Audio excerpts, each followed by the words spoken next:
تاریخ کا سب سے امیر شخص کون ہو سکتا ہے؟ جب بھی یہ سوال اٹھتا ہے نا تو ذہن میں کئی بادشاہوں اور شہنشاہوں کے نام آتے ہیں۔ لیکن کیا ہو اگر اصل کہانی کسی بادشاہ کی نہیں بلکہ ایک ایسے عالم کی ہو جس کی دولت اتنی زیادہ تھی، اتنی بے پناہ تھی کہ وہ خود اسی کے بوجھ تلے دب کر رہ گیا۔ آئیے اس شخص کی حیران کر دینے والی کہانی میں چلتے ہیں جسے خود اس کی دولت نے ہی نگل لیا۔ تو اس سفر میں ہم 6 حصوں سے گزریں گے۔ ہم ایک گمشدہ خزانے کی داستان سے شروع کریں گے، پھر دیکھیں گے کہ قارون پہلے کیسا پرہیزگار عالم تھا اور اس کی ناقابل یقین دولت کے پیچھے کیا راز چھپے تھے۔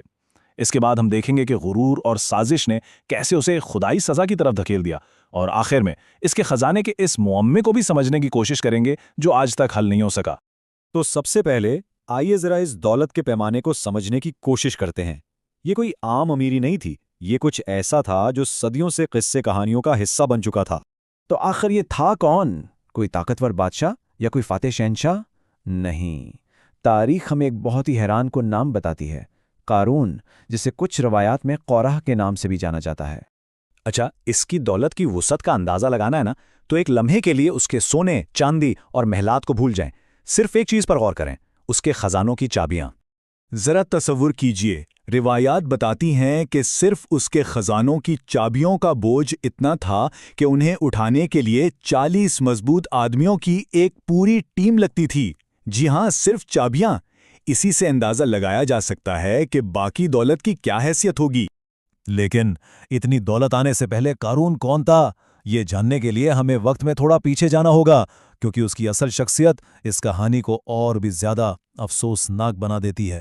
قارون کوئی عام شخص نہیں تھا، وہ حضرت موسیٰ علیہ السلام کا کزن تھا، اور اپنے قبیلے بنی اسرائیل میں اپنے علم اور تقوی کی وجہ سے ایک بہت ہی معزز مقام رکھتا تھا۔ وہ اتنا نیک اور عالم تھا کہ لوگ اسے المنور کہہ کر پکارتے تھے، جس کا مطلب ہے روشن یا روشن ضمیر۔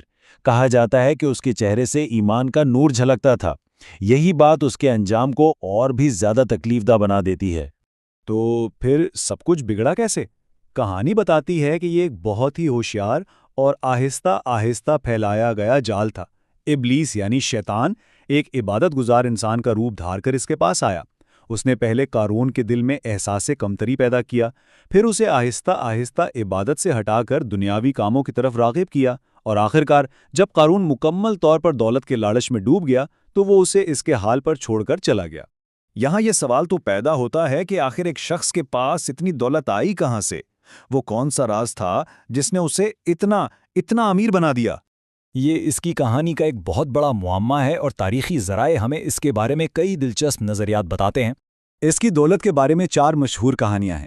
کچھ کا ماننا ہے کہ وہ ایک انتہائی ذہین تاجر تھا، کچھ کہتے ہیں کہ وہ کیمیا گری کا ماہر تھا، یعنی مٹی کو سونا بنانے کا ہنر جانتا تھا۔ ایک اور نظریہ یہ ہے کہ اسے اللہ کا سب سے بڑا نام اسم اعظم معلوم تھا، جس کی وجہ سے اس کی ہر دعا قبول ہوتی تھی۔ لیکن سب سے زیادہ مانا جانے والا نظریہ یہ ہے کہ وہ چٹانوں سے سونا نکالنے کا ماہر تھا اور مصر کے فرعونوں کو سونا سپلائی کرتا تھا۔ لیکن یہ بے پناہ دولت اپنے ساتھ ایک بہت ہی خطرناک تبدیلی لائی۔